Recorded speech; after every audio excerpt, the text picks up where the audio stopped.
नमस्कार विद्यार्थी मित्रांनो, मी प्रियंका ग्लोबल ऑनलाईन मराठीमध्ये आपल्या सगळ्यांचं मनापासून स्वागत करते. आज आपण महाराष्ट्र स्टेट एक्झामिनेशन संबंधित एक अत्यंत महत्त्वाचं टॉपिक डिस्कशन करणार आहोत किंवा हा खूप महत्त्वाचा मुद्दा आहे. बरेच विद्यार्थी वारंवार परीक्षेसंबंधात आपल्याला प्रश्न विचारत आहे की खरंच 26 जुलैलाच आपली महाराष्ट्र स्टेट एक्झामिनेशन आहे का? तर डेट चेंज होऊ शकतं का? काही चान्सेस आहे डेट चेंज होण्याचे? कारण याचं असं बघा, हा प्रश्न हा प्रश्न उपस्थित होण्याचं खरं कारण म्हणजे असं आहे, की एक्झामिनेशनचं फॉर्म फिल करण्याची जी डेट आहे, ते एक्सटेंड झालेली आहे. आता फॉर्म फिलिंग डेट जर समोर-समोर जात आहे, त्यामुळे बऱ्याच विद्यार्थ्यांच्या मनात असा प्रश्न आहे, की खूप लवकर आमची परीक्षा होत आहे, तर वेळ मिळेल का आणखीन? किंवा 26 जुलैलाच परीक्षा होऊ शकतं का? तर आजचं संपूर्ण व्हिडिओ लेक्चर बघा मित्रांनो, कारण महाराष्ट्र स्टेट एक्झामिनेशनचं फॉर्म फिलिंग सुरूच आहे. ॲप्लिकेशन फॉर्म भरणं जर आपण नाही भरलेलं आहे, तर त्यावर देखील आपण लक्षात घ्यायला हवं आणि सोबतच आज आपण जाणून घेऊया, एक्झाम डेट चेंज होऊ शकतं का? काय चान्सेस आहे किंवा होणार की नाही? हे संपूर्ण माहिती आपल्या सगळ्यांसाठी येणाऱ्या सेट परीक्षेसाठी खूप महत्त्वाचं आहे. सोबतच मित्रांनो, परीक्षेसाठी खूप कमी दिवस राहिलेले आहे. त्यासाठी 30 दिवसीय क्रॅश कोर्स आपण सुरू केलेला आहे. याची बॅच देखील मित्रांनो सुरूच आहे. फीज आहे या बॅचला जॉइन करण्याची ₹2600. 1 वर्षाची व्हॅलिडिटी आहे. 50 मॉक टेस्ट प्रॅक्टिससाठी, 10 वर्षाचं पी-वाय-क्यू सोबत 10 युनिटच्या नोट्स. दररोज 8 PM अँड 7 PM मॅथचं सेशन लाईव्ह अवेलेबल आहे, जे आपण रेकॉर्डेड फॉर्ममध्ये देखील बघू शकता. हे ऑफिशियल नंबर्स आहे, यावर कॉन्टॅक्ट करून आपण कोर्सला जॉइन करू शकता. पेपर 1 प्रमाणे पेपर 2 चं देखील 13 डेज क्रॅश कोर्स सुरू झालेला आहे, ज्यामध्ये commerce, management, computer science, political science, life science, history, economics, Marathi, chemistry, English, education, library science आणि लॉचं सब्जेक्ट अवेलेबल आहे. 30 दिवसाच्या क्रॅश कोर्सची फीज आहे 4,000. 1 महिन्याची व्हॅलिडिटी सोबत सेटचा पेपर पण फ्री ऑफ कॉस्ट आहे. बघा हे नंबर्स आहे, यांवर आपण कॉन्टॅक्ट करा आणि आजच कोर्सला जॉइन करून घ्या. जेणेकरून या परीक्षेचं आपलं प्रिपरेशन मित्रांनो व्यवस्थित होईल. आता झालंय काय, 2 जून आठवतंय? बरं. 2 जूनपासून आपल्याला एक्झामिनेशनचं फॉर्म फिलिंग सुरू झालेलं होतं. त्यानंतर एक शुद्धीपत्रक आलेलं.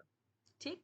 शुद्धीपत्रकानुसार 27 जूनपासून तर 3 जुलैपर्यंत ठीक, आपण परीक्षेचं फॉर्म मित्रांनो बिना लेट फीचं भरू शकता.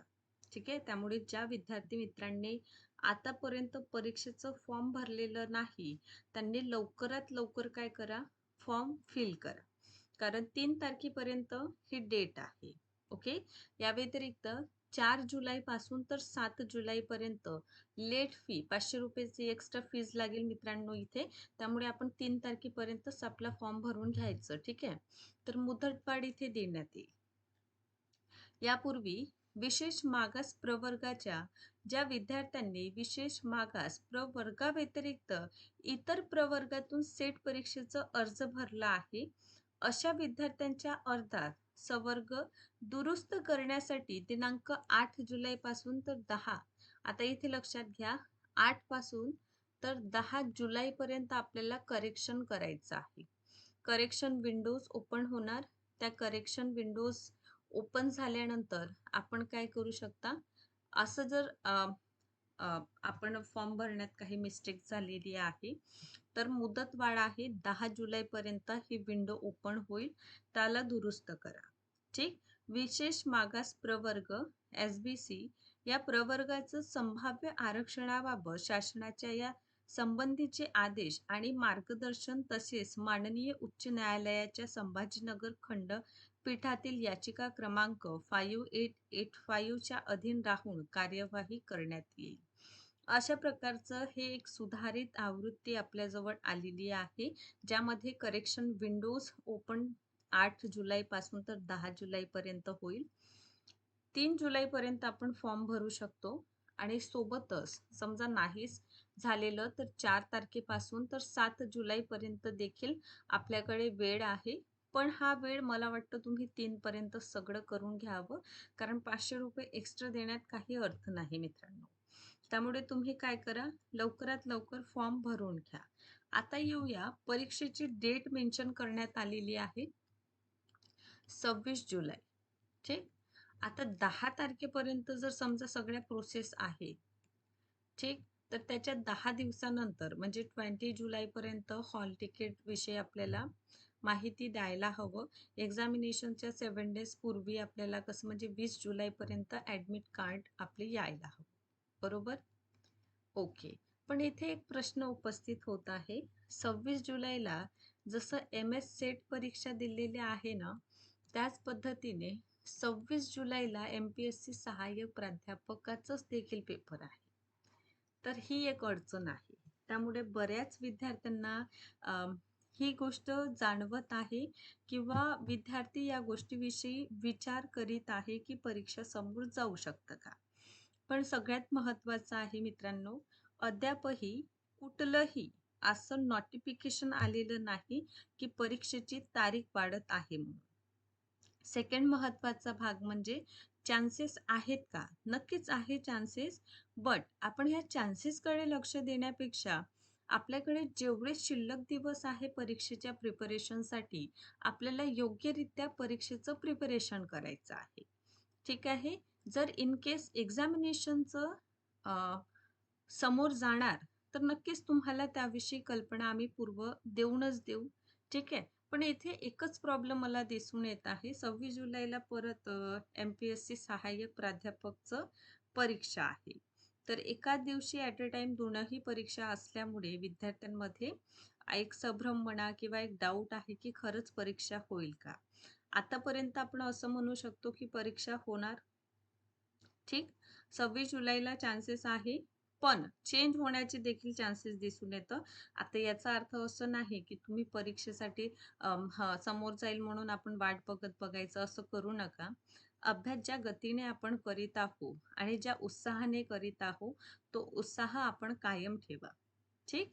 आणि त्याच पद्धतीने परीक्षेचं प्रिपरेशन करा.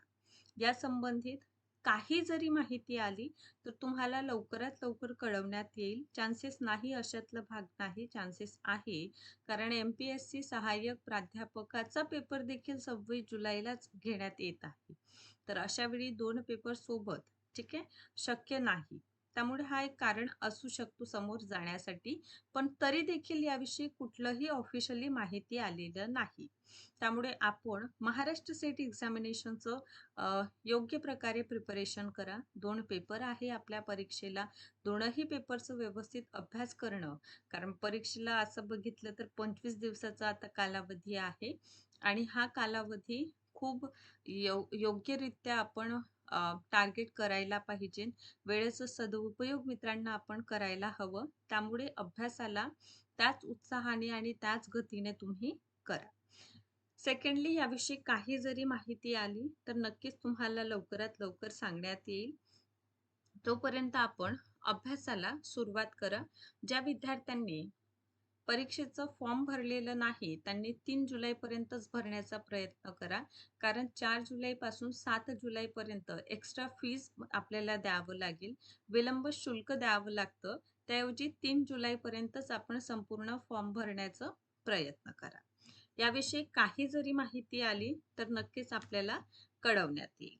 व्हिडिओ आवडला असेल मित्रांनो, लाईक करा. महाराष्ट्र सेट पेपर 1चं आणि पेपर 2चं प्रिपरेशन करण्यासाठी कोर्सेस अवेलेबल आहे. या ऑफिशियल नंबर्सचा वापर करून आपण याला जॉइन करू शकता. हा व्हिडिओ आवडला असेल तर नक्कीच लाईक करा आणि अशाच पद्धतीने माझे व्हिडिओ लेक्चर्स मित्रांनो बघत चला. Thank so much.